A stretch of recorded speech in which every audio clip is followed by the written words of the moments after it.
Hi, I'm Glenn Everett, Master of Machines. In a previous episode, we checked out Roy's trio of awesome HK Holdens. This time we take a look at his beautiful 1932 Ford Roadster, an angry small block Chevy powered HT Holden Premier, and then we take the 32 out for a test drive. And be sure to subscribe to our channel and click the notification bell, because we've got a lot more awesome content coming your way. Now we're talking 32 Roadster. Love it. My favourite car of the collection, something different to what I've owned, and I absolutely love it. So tell us about the drivetrain, the power plant. It's got a little stock 350 in it with a baby camshaft. It's no performance engine, it's just a nice cruiser. Turbo 350 and a 9-inch. It's reliable, you can drive it pretty much anywhere, mate. It's a good cruiser. So it's a turnkey, headache-free, non-overheating option. That is correct. It's a big talking point with a lot of people when you're driving down the road and they're all pointing and going, oh, it's different, and they used to have one when they were younger. And it's a steel body, it's not a glass body.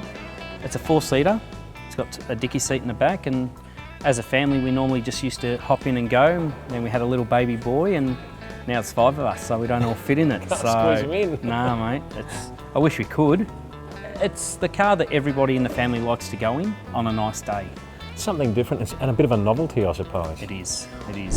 The rod is more of a cruiser, like where the Monaros are a bit more of a hottie.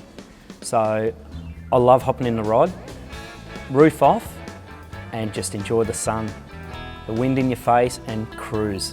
It's a different world, isn't it, without a roof? It is. You don't realise how warm it is outside, because on a 25-degree day, you are burnt to a crisp in a rod. So you sort of notice it a lot more. Coming up, that snarling little small block Chevy V8. This looks like one serious HT Prem with a lot of attitude, Roy. It has. It's a friend of mine's, Wes's. He bought it a few years back from Geelong, and he's done his final touches on it. It's beautiful. Tell us about it. Tell us about the power plant. It's a little small block 406. It's got a glide and a 9-inch. It's been mini tubbed. It's a stout car. It's a mid 10-second car. It's a beautiful car. It's only got really 38,000 miles on this car. Wow. And it got pulled down, repainted, and this is how the car is now. And it's tough. So it was a perfect base. And is the colour a factory colour? It is. It's called Egyptian bronze. It's a factory colour. It's got that prestige look about it, the colour, hasn't it? It has. And how's the trim? They're just pure luxury, these things inside, aren't they? They are. This has got the black trim in it. It's really comfortable. You don't realise how good the new cars are, but they're hopping in the old cars, and they're soft, and they're, you know, you can move. They are different. They certainly are. Like sitting in a lounge chair. It is, yeah, just cruising down the road, and he's got the old school centre lines on it. They look the part, and the dash on those rear centre lines looks sensational. They look tough as hell.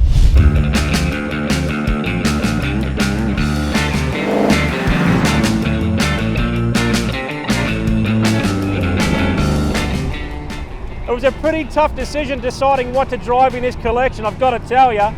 There's a lot of killer cars to choose from. But you know what? It's time for some hot rod love. And that's what I'm doing. I'm loving it.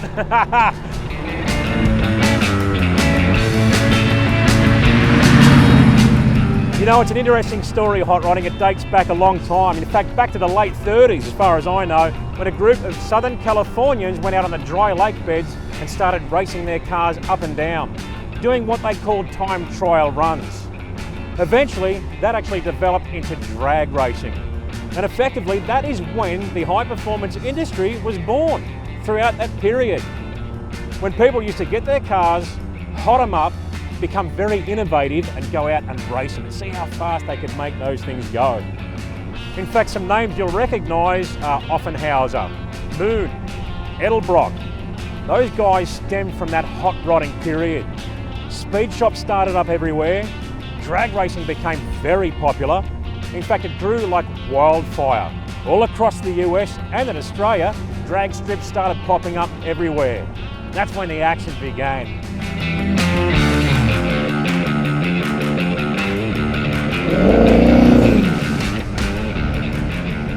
You know, as far as I see it, there's two types of hot rodding. You've got your old school classic hot rods from the era with the old flatheads and engines alike, where the theme is very similar to what it was in the day. Then you've got your more modern day hot rods, which are very, very innovative. A lot of technology and a lot of imagination applied to create amazing machines. So there's two schools of thought there, and I like both of them. Another thing I find very common too is there's a lot of small block Chevy engines used even in Fords. Now traditionally in most type of cars, including muscle, you'd usually keep the same manufacturer of engine with the manufacturer of vehicle to keep them matched.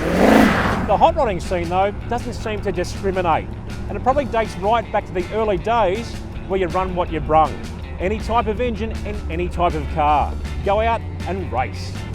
But I must say the small block Chevy is a fantastic little engine. They're very robust, they're very compact, you can buy any componentry you want for them, and they perform absolutely sensational.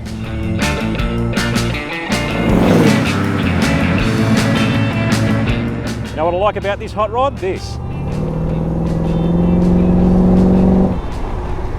That snarling little small block Chevy V8. There's nothing quite like that induction noise without the engine cowl atop, and that beautiful exhaust note right behind your head. You've got the best of both worlds. This car is pressing all the right buttons for me. Sure, it is a little bit of a handful to keep it in a straight line, that's for sure, with the tramp tracking of these tyres, but that's part of the whole experience. It's not meant to be an easy drive.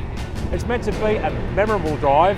And it's almost like going back in time and knowing what it felt like those early hot rodders when they had these really interesting machines full of all types of innovative componentry to get the performance that they desired.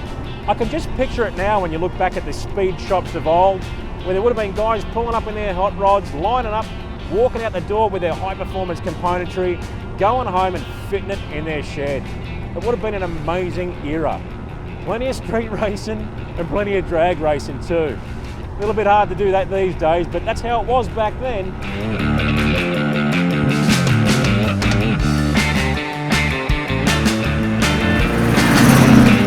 You know, I've got to say that I'm very thankful that the hot rodding scene did start back when it did. And that whole high performance industry grew and stemmed from it. Imagine what the world would be like for us car enthusiasts if the aftermarket high performance scene never happened. I've got to tell you, it'd be extremely boring. So I'm really thankful for those pioneers back in the day that got all this stuff fired up and happening.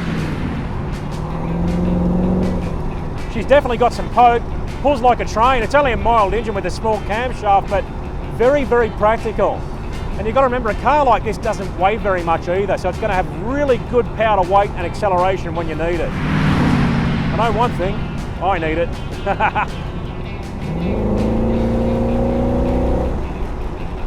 Now that is what I'm talking about.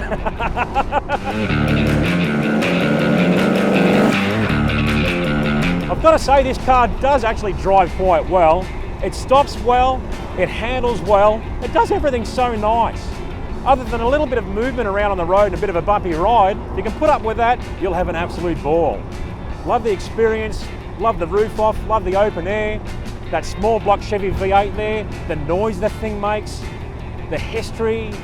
What an absolutely epic experience this has been for me, driving this hot rod. And I look forward to hopefully driving many more.